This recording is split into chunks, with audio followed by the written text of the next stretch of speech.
There's something curious that almost no one tells you about prosperity.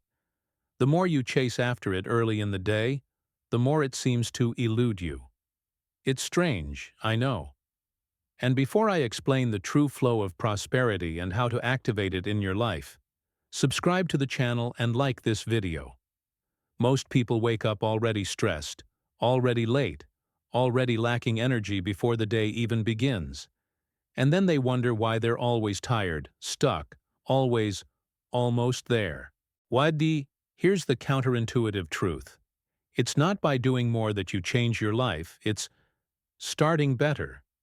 Perhaps you've already tried everything: waking up earlier, being more disciplined, thinking positively, working hard, and yet you feel like something doesn't fit, as if there's an invisible force pulling you back to the same place.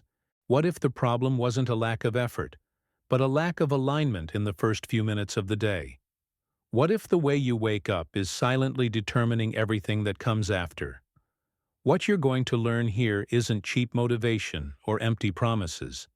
It's a simple, ancient, and powerful principle that transcends generations because it works. A different way to start your day that changes how you think, decide, and act. Without rushing, without pressure, without stress. And the most curious thing, when you apply this, the results don't come with a bang. They come consistently. And when you realize it, your whole life starts to respond differently. The first few minutes after waking up set the tone for your day. You wake up and, even before you get out of bed, there's already a voice trying to dominate you. Worry, bills to pay, anxiety, the weight of what's left undone. And that's where almost no one notices the game.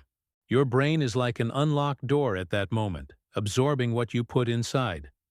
So if you start the day in survival mode, guess what? The rest of the day becomes a continuation of that.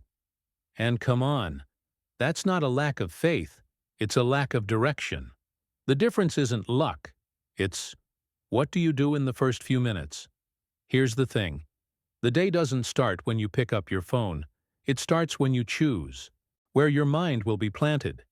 If you plant your mind in the dry ground of news, comparisons, and fear, you'll reap exactly that: haste, irritation, and emotional scarcity. But if you plant your mind in something that nourishes you, like a solid truth, you change your internal climate before the world tries to mess you up. And you don't need to become a monk, okay? It's simple, it's practical, it's down to earth. Just stop letting any random thought take the wheel of your day. Try this tomorrow. Before getting out of bed, stay 30 seconds, with eyes closed, ask only one question. What is the first truth that will govern my day? Then you choose a short phrase and repeat it slowly, like someone starting an engine from the inside. Today I will not run in the void. Today I will align myself. It seems small, but it's like adjusting your sights before shooting. It changes everything. And when you understand that, you become curious about something inevitable. What is the right phrase to use as an anchor, and why does a verse like Psalm 1:3 work as a map? Planted tree. You don't grow by chance, you position yourself. There's a huge difference between growing and being planted, and almost no one stops to think about it. Growing can happen spontaneously, kind of pushed by life, but being planted is a conscious decision. A planted tree doesn't choose just any place. Someone chose the soil, the depth, the distance from water for it. And here's the point that changes everything. When you wake up, you also choose where your mind will be planted throughout the day. In chaos or clarity. In fear or direction. On autopilot or purpose. Many people wake up and immediately throw themselves into the day as if parachuting in, hoping for the best. But you weren't made to live by trial and error. When you understand the idea of being grounded, you stop reacting to everything and start positioning yourself. It's like choosing to sit in the right place before class starts, instead of arriving late and lost. The mind, early in the morning, needs firm ground, not noise. It needs a reference point that says, This is where I will grow. Think about it. A poorly planted tree may grow quickly, but any strong wind will knock it down. A well-planted tree, however, grows calmly, takes root, withstands drought, and endures storms. In practice, this means starting the day by reinforcing within yourself who you are and where you're going. Not with empty phrases, but with truths you can uphold. Something like, "Today I act with intention, not on impulse." It seems simple, but it changes how you respond to people, problems, and even opportunities. And when you start to see yourself as someone who is grounded, the next question inevitably arises. Planted where, exactly? The current of water. What nourishes you defines what flows in your life. Here's a truth that almost no one likes to face. It's not just about being planted, it's about what are you feeding on? A tree might be in the right place, but if it doesn't have constant water, it dries up from the inside. And water here isn't a one-off event, it's a flow. A stream of water means something that doesn't stop, that renews, that keeps coming even when you don't notice it. In the same way, your mind can't live on a single stimulus and think that it will sustain you all day. Many people start the day well and end it drained, tired, irritated, without knowing why. The problem wasn't the work, nor the people, it was the source. You start the day replenishing yourself with something good, but soon after you're immersed in comparisons, heavy news, empty conversations, excessive demands. It's like drinking clean water in the morning and spending the rest of the day drinking something that looks like water, but doesn't nourish. And guess what? Your inner self feels it, even if you try to ignore it. In practice, being connected to the current means creating small replenishment points throughout the day. It could be a minute of silence before an important decision, a phrase you mentally recall when the pressure mounts, or even choosing what you consume on your phone while waiting for something. It's not about isolating yourself from the world, it's about not letting the world choose your source for you. And when you understand this, one thing becomes clear. Those who learn to fuel themselves properly don't live on the edge. They live in the flow. And then comes the next inevitable point. If everything is flowing smoothly, why aren't the results appearing at the same speed? The right timing. Why almost everyone gives up one step before the result. There's a silent trap that catches many good people. Haste. We live in a world that promises everything fast. Now, instantly, and without realizing it, we start demanding the same pace from life as an app. But real growth doesn't work that way. Everything that is alive has a maturation time, and ignoring that is like pulling the plant to see if it has already taken root. Spoiler alert. When you do that, you delay the process instead of accelerating it. Here's the game-changing detail. The right time isn't the time of anxiety, it's the time of consistency. You plant today, water tomorrow, keep watering even when you see nothing, and still have faith. Many people abandon good habits because it hasn't yielded results yet, without realizing that the results are already happening internally.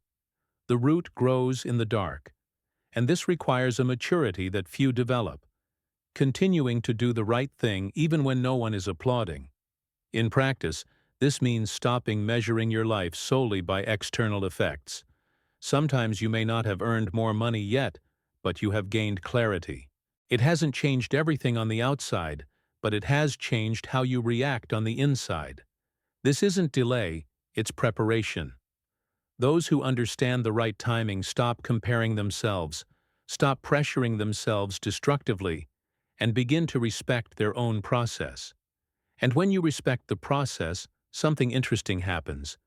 You start to become more stable, less desperate, more whole. And that brings us directly to the next point. How do we maintain this strength without it fading along the way? Foliage that doesn't wilt.